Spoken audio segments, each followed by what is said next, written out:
sitting here with Peter Travers, and he's asking lots of questions. What do you do when you're really nervous? Well, I think I bite the inside of my cheek. I do this. Really? I do this. Somebody once, yeah, it's like, everybody, there's one thing, like if you... Oh, I do this. Oh, that's so good. That's like Jimmy Legs. I like it. It's a Seinfeld episode. Is this a show now? I was in that episode. You were in the Jimmy Legs episode? I was the girl that said he had the Jimmy Legs. I'm just a goddamn moron then not to know What that. are the chances? You should walk out on me now. What are the chances? The one Seinfeld episode that we bring up and you did this and you brought up the leg. That was the one Seinfeld episode. Well, who cares about Seinfeld? We're here now to talk about you and the Sarah Silverman Program, which is back on now for everyone to see. What are the surprises in store for us all? Ooh, my sister curbs my allowance to just needs, and because of it, I'm unable to wax my facial hair, and I grow a full mustache, and my eyebrows go together a little bit. Wow! So it's a unibrow episode. There's, let's see, my sister and I have competing Holocaust memorials. Why the competition? Well, you know, it's healthy competition. Hers is more, you know, straightforward, a monument made out of recovered Nazi gold, and mine has one of those like flying money machines. And oh, then yours is better. It's just more dramatic. Yeah. And you write the show, so that's why you can make it better. Yeah, I write it with about 5 other people. But you know, what's the name of the program? It's Sarah Silverman Program. Yeah, so I remind people of that almost always. When Laura will say something, I'll say, "It's not the Laura Silverman Program, sweetie," in a very condescending, and does she pout? Tone. Does she pout? What do you watch? What do you? I watch dramas. I love dramas. Favorite show right now, Damages. Oh well, yeah, Glenn Close and I mean, talk about wicked and perverse and strange. It's the best show. It's Sopranos good. It's equal to the Sopranos. But what about you and the pop culture? What about 3D? What about Avatar? I want you to take over for me as movie critic. Okay. I want you to do this Avatar now. for me. I saw almost all the movies. Oh, I good. watched it like this. Yeah. Right? So that I was enjoying it. But I left the theater, never gave it another thought. Didn't stay with me. So what are you, a Hurt Locker girl? What are you in the Oscars? I didn't see Hurt Locker. Although I would be excited because I think it's cool, you know, like things are exploding. I heard it was amazing. I still need to see that. I loved Precious. I loved it.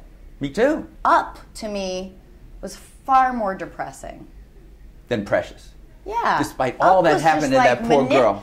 Up was animators manipulating my feelings to feel like shit. They can't do that to you. I was just sobbing and sobbing and sobbing and turning to my friend Kulop like, why are they doing this to me?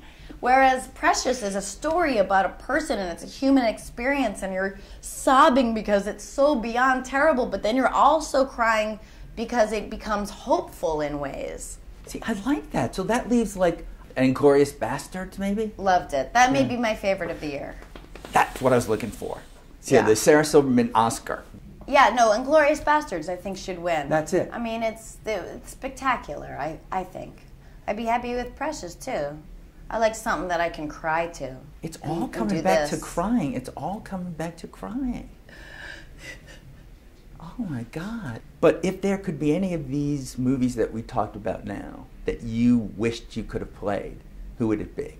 Ooh, I thought about that recently, and I had one. There's a lot. I always liked Helena Bonham Carter in Fight Club, that part. Or like, you know, any Diane Keaton and Woody Allen movies parts, but no one could do it like her, you know. I mean, I couldn't look at that and go like, oh, I could do that better. The things I get offered are kind of two-dimensional facility roles, like you're the bitchy girlfriend that, you know, he's with before he realizes what love could be, or you're the sassy friend that gives the exposition to the main character, but you're a lawyer and he loves you, you know, and I just not really interested in it, you know. That may be a woman in a comedy, but it's certainly not a funny role, you know. I understand its purpose, but you know, I'd rather just do stand-up and get to do my show than that kind of stuff. And you're going back to do it. So I'm looking at this review that I wrote 5 years ago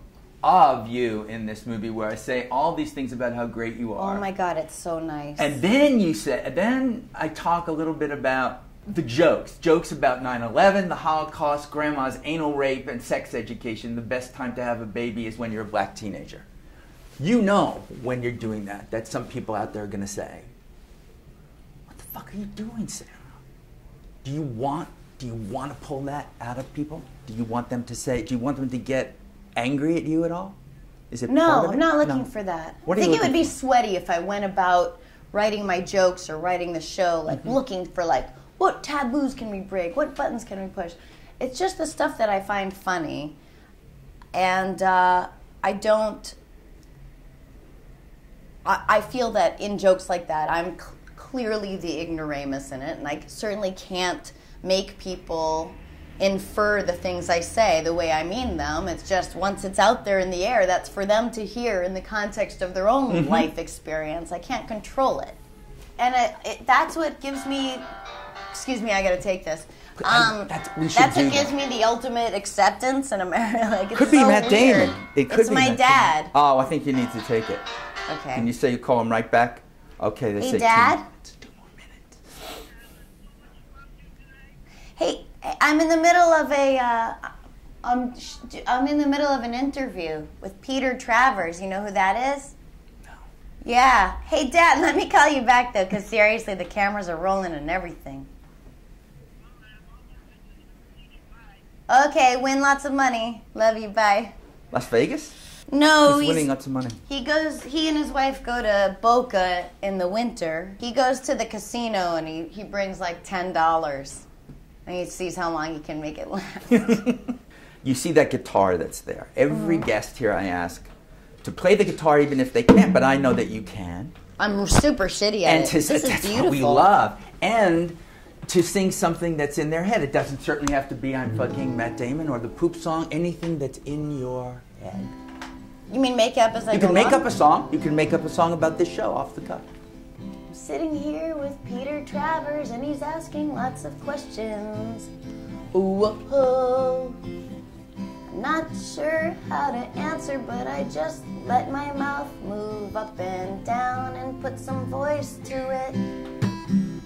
Like this, like I'm doing right now, like I'm doing right now. I put a little something on that, but it was like a real singer. Did. Like an intense singer. How was that? That was beautiful. You Top know? of my head, nothing. And you know what we have here, Sarah, when somebody does entertain us and play? This, you get to choose any one of these. Now, this pile of DVDs is there because nobody will steal them. I leave them in my office with the door open, and nobody takes them. Not even Spaceballs? It's not really Spaceballs. It's the animated Spaceballs. Oh, I saw this movie. What? Hold on. Oh, God.